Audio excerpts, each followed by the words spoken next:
Hey everybody, my name's Chase, and today I want to continue the story about a young family that moves into a haunted property called Greenfield Lane. So to this point, they've moved into this property because their family expanded and they wanted a bigger piece of property. So this is a classic Tennessee style ranch home. The main level of the house is ground level. The basement is built into the property, and the opening to the basement is the garage doors on the outside. After a couple days, they need provisions. So the mom says, I'm going to run some errands in town. She packs up her children in the old family truckster. They go into town, have a pretty good day. The kids don't freak out the whole time in the store. The baby's not crying. I mean, we're walking on sunshine. It's a good day. They come home from running errands. The mom says, children stay in the car. I'm going to open the door, get the groceries in, then I'll unload you guys. She opens the door to absolute horror. What she sees immediately triggers a fight or flight response that she has not felt her entire life. She looks into the front door, and the living room goes to her left, and then straight ahead it goes into the kitchen. All she sees is all of their things spread out chaotically through the house. It's an absolute wreck. And she's trying to make sense of what she's seeing. So as she's looking around the den, she sees all the pictures are off the wall, furniture's been knocked over, and she thinks, oh my gosh, we've had another break-in. This is terrible.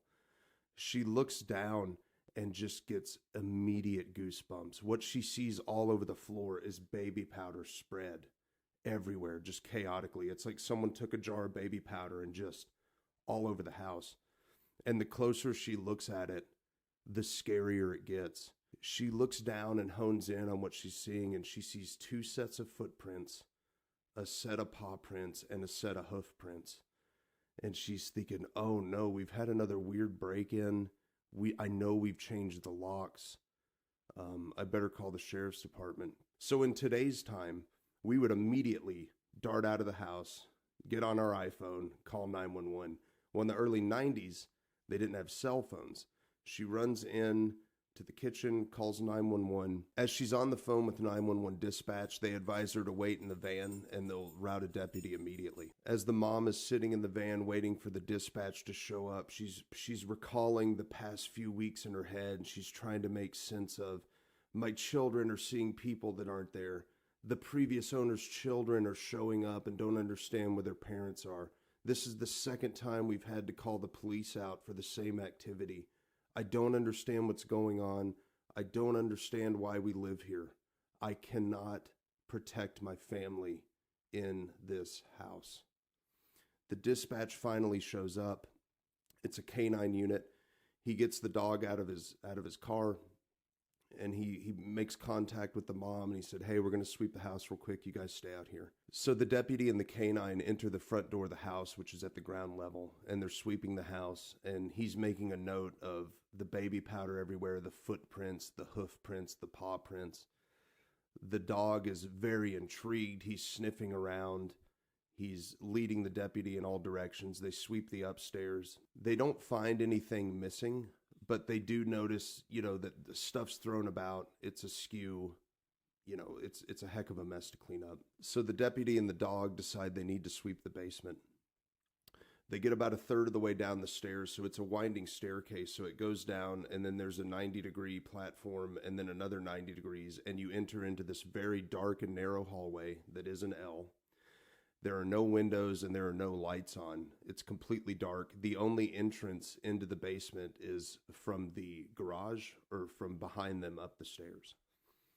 2/3 of the way down the stairs, the dog all of a sudden hits. His heckles are up. He's growling. He's aggressive. He is ready to engage. The sheriff's deputy says, Sheriff's Department, hands up. If you're here, make your presence known. Step out. Other than the dog being chaotic, there is no response, no report. They sweep the whole basement, they go room to room, and they don't find anything. And strangely enough, the basement is in good repair. Like, stuff hasn't been thrown everywhere like it has upstairs. It's dark, it's dingy, it's cold, it's muggy, but it's clean. So the deputy exits with the dog through the garage. Once they get out, the dog calms down. He puts the dog back into the patrol unit. Deputy makes contact with the mom. And he said, we swept the house. Nobody's in there. Let's walk the house together. Nothing appears to be missing other than stuff thrown everywhere, but I need to make sure that we're accurate for my report. So the mom goes in with the deputy and they look around and she said, yeah, it's just a mess. I'm going to start cleaning it up when you're done here. So the mother asked the deputy, since it was in the evening, if he minded waiting until her husband got home to make contact with him and make sure he understands the scenario. And he said, no problem. So he sits in his car and waits. The dad gets home and he realizes there's a sheriff's deputy car in his driveway, and he is immediately panicked and anxious, So he zooms into the driveway and he notices the sheriff's deputy is just sitting in his car, and it's a canine unit. He gets out. As the deputy gets out and they meet each other, the deputy explains, hey, I was called out here. It looks like you guys had a break-in. There was a pretty big mess. They threw everything that was upstairs all around the house. The basement was clean. We couldn't find anyone in the house, but we did see like baby powder everywhere, multiple sets of footprints. So the father asks, is my family okay? Is everything fine? He said, yes, sir. Everybody's inside. They're fine. Your wife's working on cleaning everything up. So the deputy says to the father, sir, listen, I've been a deputy a long time and I've patrolled this area. My dog and I over the past decade have been called out here numerous times. Mostly it's noise complaints from other neighbors, occasional break-in, occasional domestic disturbance. But I want to let you know that I can't give you details of previous cases, and I can't give you details of previous calls. But this isn't the nicest property I've ever been to. And I'm sorry you guys are struggling here so far. And I've noticed that you've had 2 different occurrences, including today, where we've had to come out here. And I'm truly sorry that you're having problems in this area. And that is where we're going to stop this week. We will pick back up next week with part 4.